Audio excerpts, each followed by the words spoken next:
दोस्तों नमस्कार। VK knowledge electrical में आप सभी का स्वागत है। दोस्तों आज बात करेंगे ऑर्डिनेंस फैक्ट्री बोर्ड जो है उसको 7 अलग अलग कंपनियों में डिवाइड कर दिया है और उसकी 41 यूनिट बना दी गई है।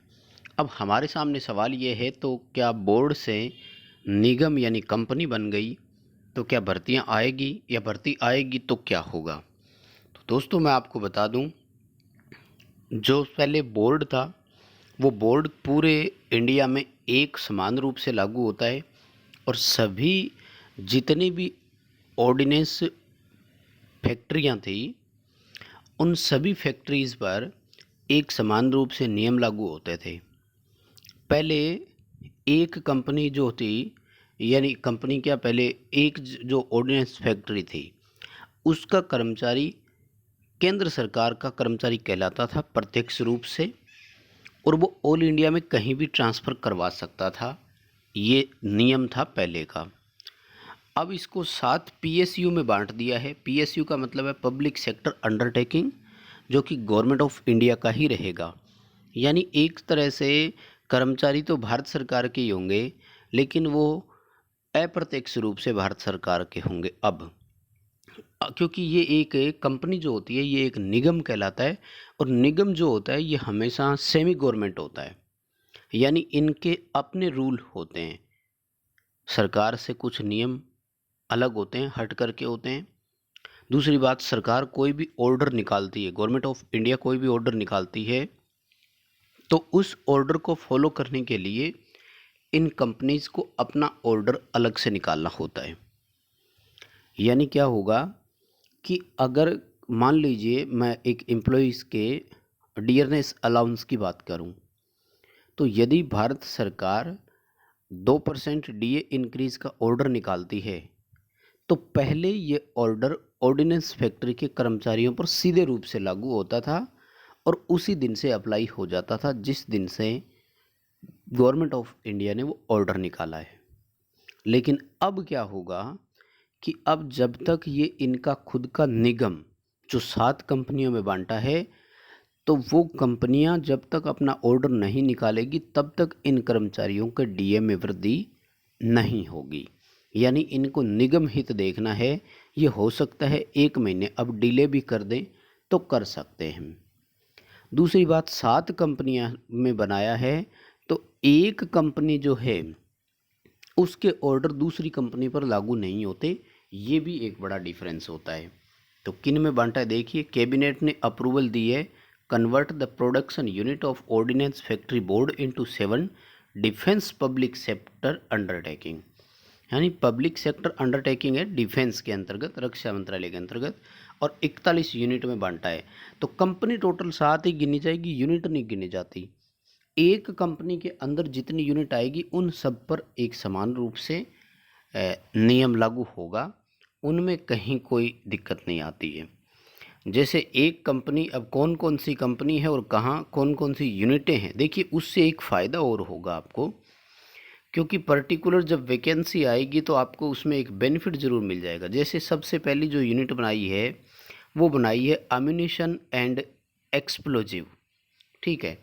और इस यूनिट में लगभग 12 ये जो है वो कंपनी है, यूनिट है, सॉरी, एक कंपनी है, इसमें लगभग 12 यूनिट है।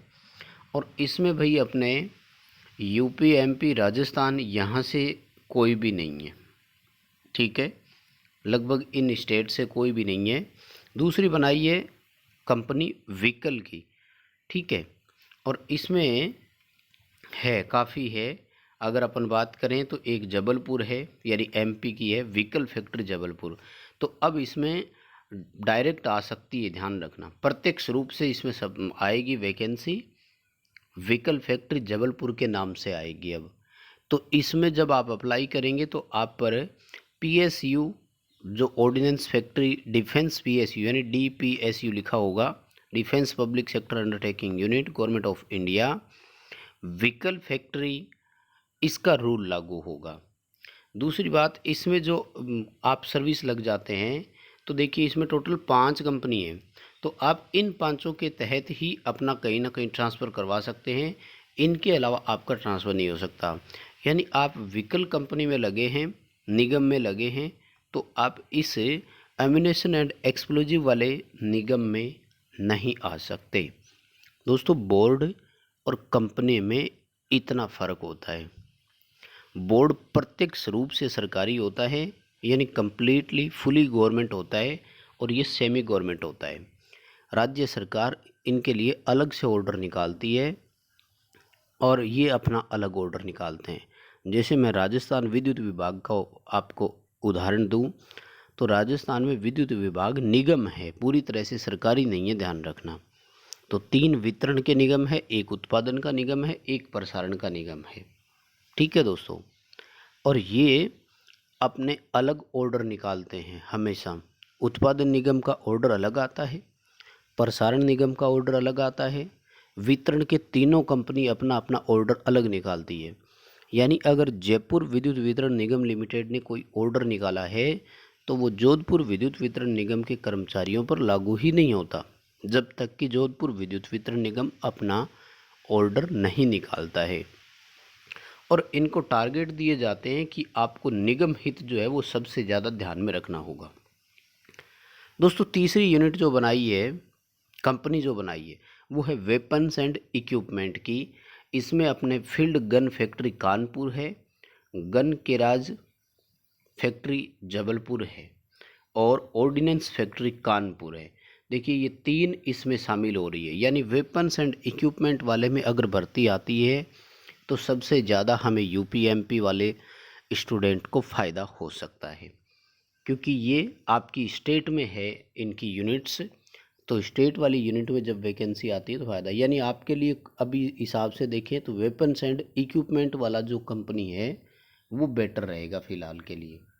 ठीक है, इसमें और भी है, स्मॉल आर्म फैक्ट्री कानपुर एक और भी है। देखिए, टोटल 3 फैक्ट्री हो गई इसमें। और इसी तरह से देखिए, ये है ट्रूप कंफर्ट आइटम वाला, और इसमें है ऑर्डिनेंस क्लॉथिंग फैक्ट्री शाहजहांपुर। ठीक है, ऑर्डिनेंस इक्विपमेंट फैक्ट्री कानपुर।